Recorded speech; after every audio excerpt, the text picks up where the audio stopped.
Santo templo, Jehová está en su santo templo, seamos reverentes, seamos reverentes ante el Señor. Silencio, silencio, ante el Señor.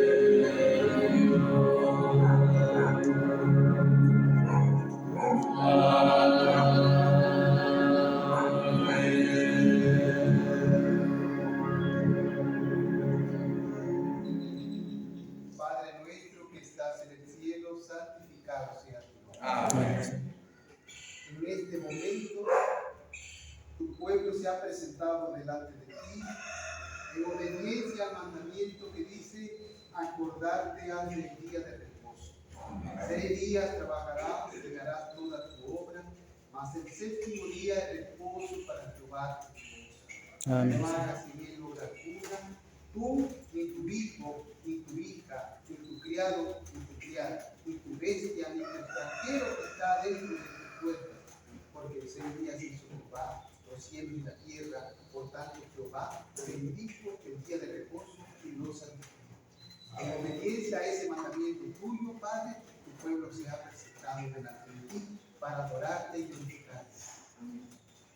Te imploro que vengas, oh Dios, tú y tu amado Hijo, que mediante tu Santo Espíritu tomes nuestro corazón, entre en nuestra vida y que nos ayudes a obedecer, a creer en Jesús, a exaltar tu nombre, a levantar en alto tu ley y a levantar en alto la cruz de Cristo. Bendiga esta hermosa iglesia, a sus miembros y a las hermosas visitas, a los jóvenes, a las señoritas, a los ancianos y a los niños, aún a los bebés. Gracias, Padre. Te imploro que me ayudes a ir adelante y que me ayudes a hacerme a un lado para que solo sea tu palabra la que hable. En el nombre de Jesús. Amén. Amén.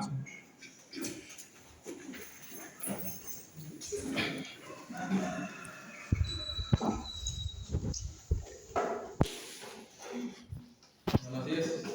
¿Están durmiendo? Buenos días, hermanos. Sean muy bienvenidos. Buenos días. Dios. En esta mañana todos los miembros de nuestra iglesia nos vamos a poner de pie y vamos a dar una calurosa bienvenida a nuestras visitas. Todos los hermanos, por favor, ponerse de pie. Sean muy bienvenidos en la casa de nuestro Dios. Para empezar nuestro programa de culto divino, vamos a entonar el himno número 164. Cuando escuchen la música, se ponen de pie.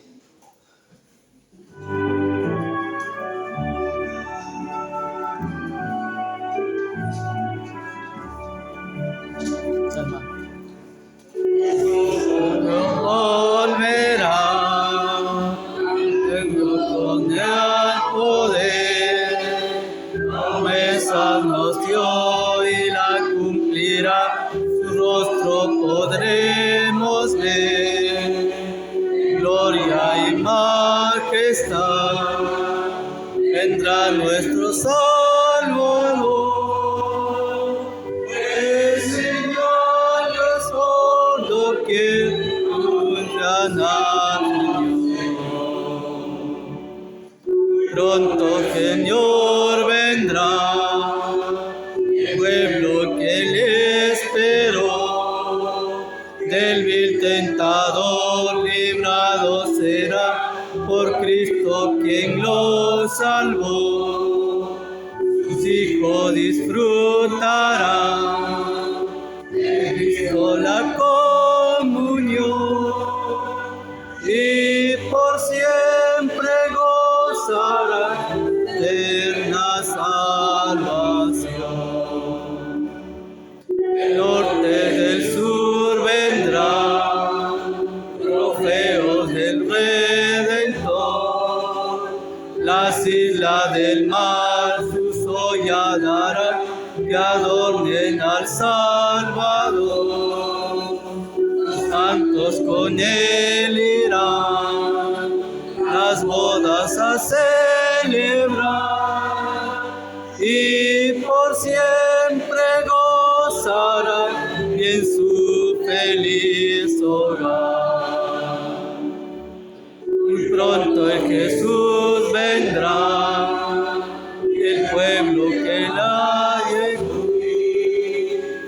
Cuando está su voz sonará, gloriosos por el confín.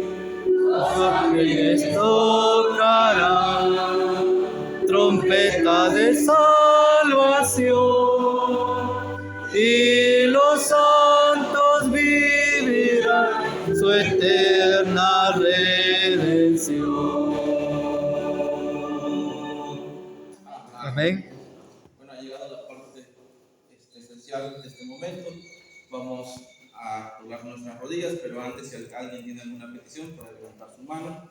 Vamos a doblar nuestras rodillas y vamos a orar. Ustedes, Dios los bendiga abundantemente. Felicito a cada uno de ustedes por los aportes que han hecho en la escuela sabática y al profesor que impartió en la escuela sabática. También sinceramente lo felicito porque se ve que el hombre estudia abundantemente y profundamente. Nosotros como iglesia hemos sido llamados para dar el último mensaje de misericordia al mundo. Por lo tanto, debemos de prepararnos bien, mejor que nadie. Porque si no lo hacemos así, vamos a mal representar el carácter de Dios. Amén. Hoy vamos a ver un tema que la Biblia nos enseña acerca de la razón de ser de la iglesia de Cristo. Como yo no me siento capacitado para poder explicarlo, yo le voy a pedir a Dios que sea Él el que hable a través de su palabra. Amén. Por lo tanto, antes de abrirla, voy a pedirle que cerremos los ojos para orar. Oremos como estamos. Bondadoso y eterno Padre, santificado sea tu nombre. Amén, Señor. En este momento nos disponemos a abrir tu santo libro. El libro que ha dejado como guías para que tu pueblo encuentre la cruz de Cristo. Y que mediante la cruz de Cristo, por el poder que emana de ella, podamos obedecer tu santa ley. Amén, Señor. Escribe tus mandamientos en nuestro corazón, Padre, por misericordia te lo pido. Y que las ropas de justicia de Cristo no sean puestas sobre nosotros, pero antes límpianos de todo pecado. En el nombre de Jesús. Amén. Amén, Señor. Bueno, ahora sí vamos a abrir la escritura en el libro de Apocalipsis, capítulo 7, versículo 2, que fue la lectura bíblica que hizo nuestro hermano. Y dice así, capítulo 7, versículo 2 de Apocalipsis. Dice, vi también a otro ángel que venía del este, con el sello del Dios vivo. Gritó con voz potente a los 4 ángeles a quienes se le había permitido hacer daño a la tierra y al mar. Hermanos, ¿quién es la persona que está hablando aquí que dice, vi que del este se levantó un ángel? Juan. Juan. El apóstol Juan era el último de los apóstoles de Cristo que estaba vivo, porque todos los demás habían sido muertos, habían sido asesinados. Jacobo había sido asesinado por Herodes a espada. Y Pedro y Pablo habían sido sacrificados. Pablo había sido decapitado y Pedro, según la historia de la tradición, porque en la Biblia no lo dice, Pedro se cree que fue crucificado de cabeza de forma diferente a su maestro, porque él decía que no se sentía digno de ser crucificado como Cristo. Nada más el apóstol Juan es el único que quedaba vivo. Por lo tanto, Satanás se propuso matarlo. ¿Para qué, hermano, se propuso matarlo? Para que ya no hubiera un testigo de los hechos de Cristo. Por lo tanto, Satanás intentó matarlo, pero dice la historia de la tradición que lo echaron en una tinaja de aceite hirviendo, porque la Biblia no tiene eso, pero que Juan no murió. Entonces el emperador Domiciano, que era el emperador que estaba en turno en el Imperio Romano, ordenó que a Juan se le exiliara a una isla. ¿Cómo se llama esa isla? ¿Cómo se llama? Patmos. Esa isla de Patmos se encuentra en un lugar llamado el Dodecaneso. Se llama Dodecaneso porque en ese lugar hay 12 islas, y una de esas islas se llama Patmos. En ese lugar de Patmos, en ese tiempo, era como una cárcel, pero en forma de isla. Ahí no había nada, solo rocas. Entonces, la idea del emperador Domiciano era de que el apóstol Juan se muriera de tristeza. Juan había estado hablando en el nombre de Cristo. Y entonces, ahora, ¿a quién le iba a hablar? Allá a la roca, le decían sus enemigos. Y Juan, pues se mantuvo en la fe. Él sabía que Dios no lo iba a abandonar. La cosa maravillosa que pasó fue que Juan, en la isla de Patmos, recibió la visita del Hijo de Dios, ¿sí o no? Porque dice el libro de Apocalipsis: yo estaba en el Espíritu en el día del Señor. ¿Cuál es el día del Señor? Sábado. Porque la Biblia dice: mi día santo, dice la Biblia. Quiere decir que Juan estaba en el día de reposo, y entonces Jesucristo se le apareció, y Juan indudablemente cayó postrado, pero alcanzó a percibirlo, que brillaba de una forma como el libro de Daniel dice que es el Padre, porque en el libro de Daniel dice que el Padre tiene un resplandor que ciega los ojos, no puede ver uno su rostro porque moriría, y que el Padre es fuego consumidor, y que los que lo han visto al Padre dicen que es alguien de una majestuosidad infinita y que solo alcanzan a percibir su gloria. Pero en el libro de Daniel habla de que el Padre es un ser glorioso infinitamente. Y Juan dice que en el Apocalipsis, al ver al Hijo de Dios, lo ve de forma semejante a como el libro de Daniel manifiesta que es el Padre. Porque así como el Padre es Dios, también su Hijo es Dios. Así como el Padre fue el consumidor, también su Hijo fue el consumidor. Y entonces el apóstol Juan dice que él vio en visión, porque Jesús le empezó a hablar del futuro de la iglesia, porque la iglesia había sido perseguida hasta casi borrarla de la faz de la tierra, porque ese era el plan de Satanás, que no quedase un testigo vivo de la vida de Cristo, que no quedase un testigo vivo de la gloria de Dios, y que no quedase un testigo vivo que dijera que los 10 mandamientos todavía estaban vigentes. Satanás tenía planes acerca de la iglesia, pero Dios, que no duerme, cuidaba a su iglesia y envió a su Hijo para que le manifestara a Juan las cosas que deben suceder. ¿Cuándo? Pronto.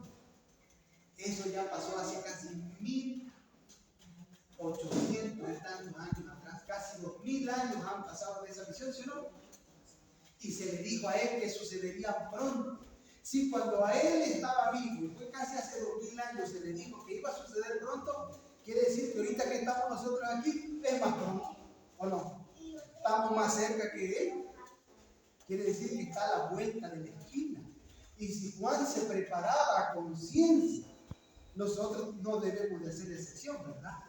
En vez de nosotros retraernos de la iglesia y dejar de venir, debemos de presentarnos con más frecuencia, ¿verdad? Amén. Amén. Porque Dios dirige a un pueblo, no dirige a algo disperso o ramas extraviadas. Dios dirige a un pueblo, no dirige a una persona que diga, yo me voy a ir por aquí y el otro se va a ir por allá. No, Dios dirige a un pueblo así como sacó a Israel de Egipto, lo sacó como un pueblo. Entonces Juan estaba viendo en visión y él dice, vi que del este se levantó un ángel. Entonces nosotros para interpretar esa profecía tenemos que pararnos en el mismo lugar donde estaba parado Juan. Porque si nosotros nos paramos en el lugar en donde nosotros consideramos o donde estoy ahorita, voy a interpretar mal.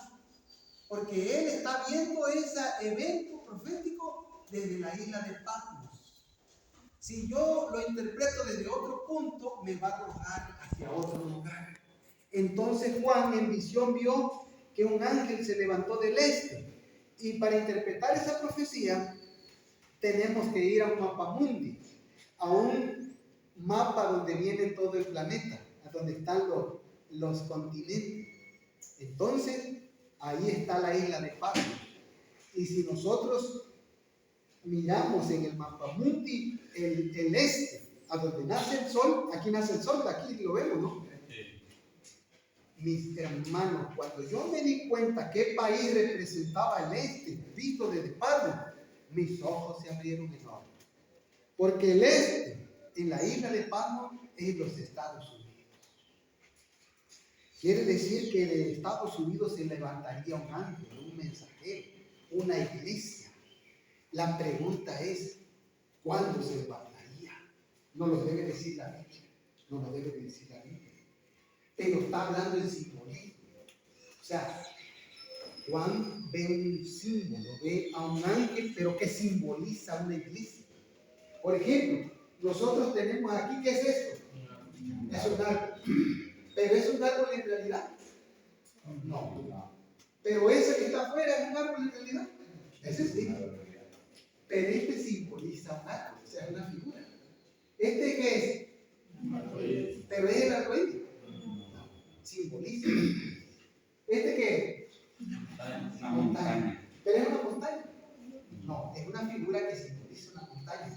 Entonces ese ángel simboliza algo. ¿Y qué dice la Biblia? Los adventistas saben qué cosa significa un ángel. Creo que simboliza ¿qué? Un mensajero, una iglesia. Entonces estamos en el capítulo 7 de Apocalipsis. Entonces nos debe de decir en la Biblia cuándo se levantaría ese ángel. Para eso vamos a Apocalipsis capítulo 6. En Apocalipsis capítulo 6, versículo 12. Ahí nos dice cuándo se levantaría ese ángel. Apocalipsis capítulo 6, versículo 12. Cuando lo tenga, digan amén. Miré cuando abrió el sexto sello y he aquí hubo un gran terremoto. Adelante. Y el sol se puso como negro como tela de silicio y la luna se volvió toda como sangre. Amén. Vi que el Cordero rompió el sexto sello y se produjo un gran terremoto. Los adventistas del séptimo día saben bien claro cuándo sucedió ese terremoto.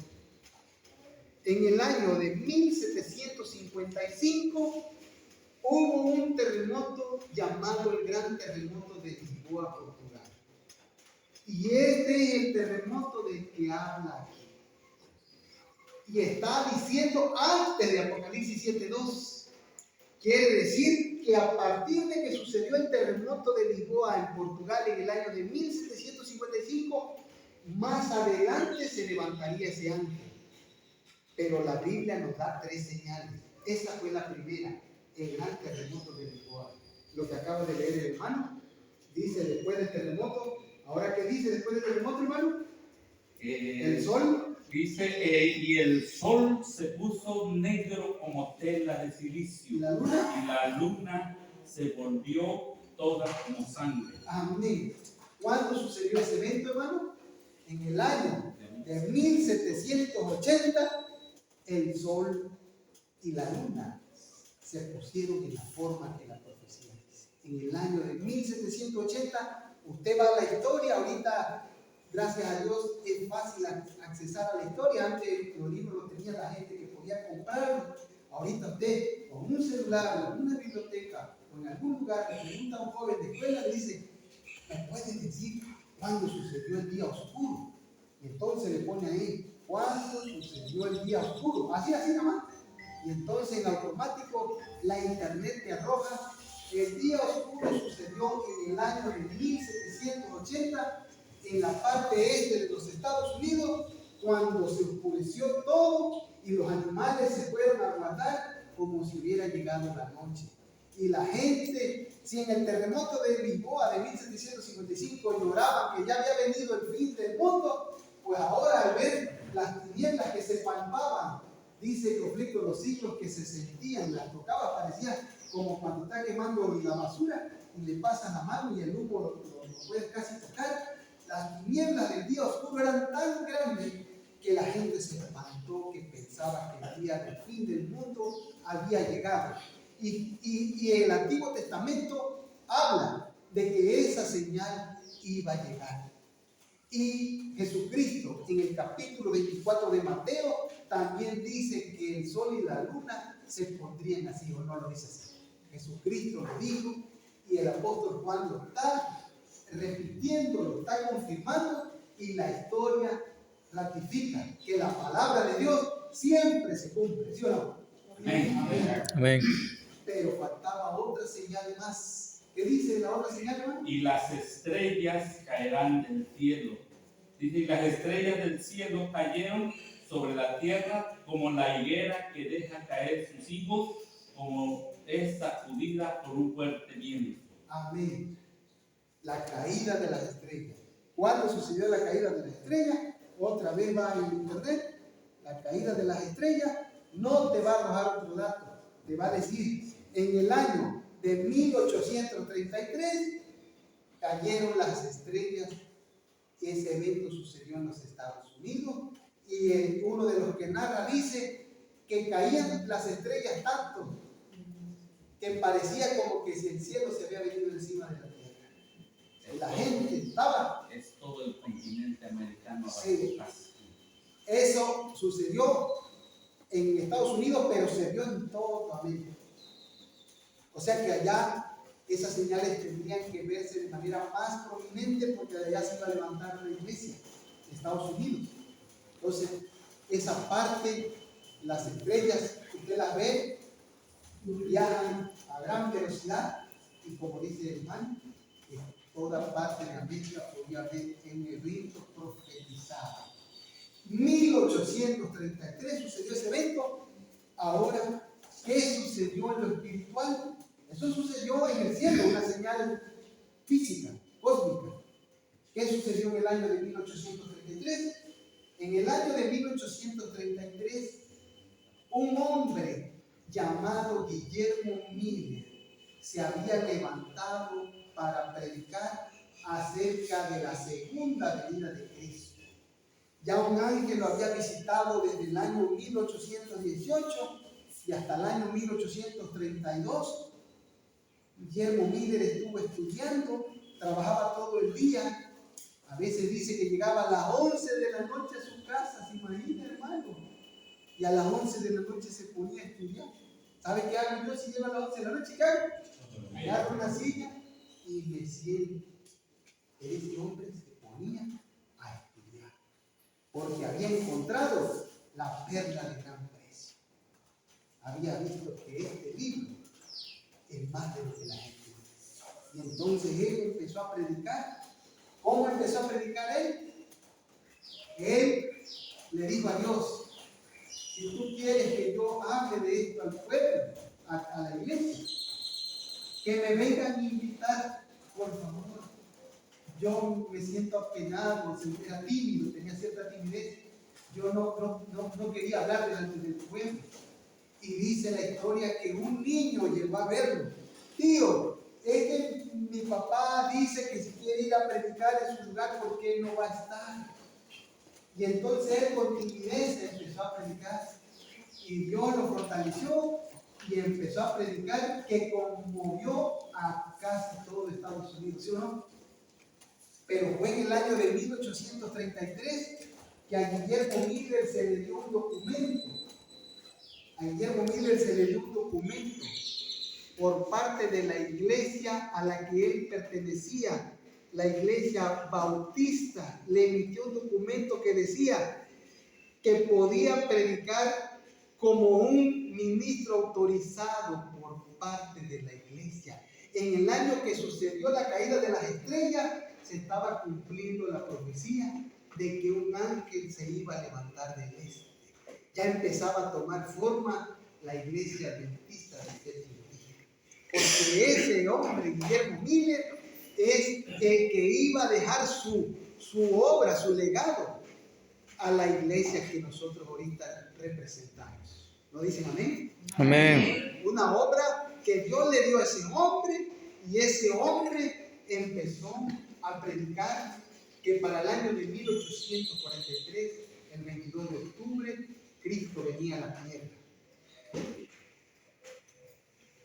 El Señor estaba por pasar del lugar santo al lugar santísimo en el cielo. Por lo tanto, Él no iba a dejar la tierra sin que no supiera. El Señor quería que la tierra supiera de ese evento. Entonces Miller, aunque se equivocó en el evento, porque el evento era que Cristo iba a pasar del lugar santo al lugar santísimo, pero Miller decía que venía a la tierra.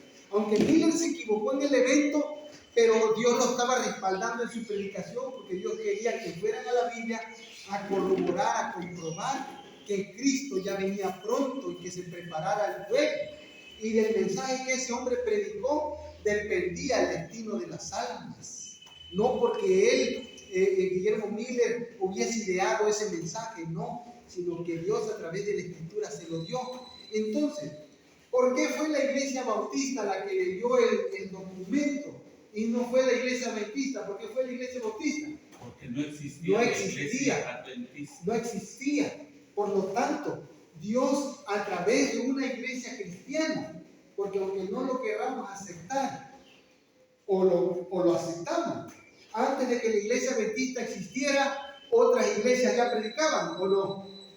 Todas, casi la mayoría de las iglesias se llamaban adventistas, porque esperaban el retorno de Cristo.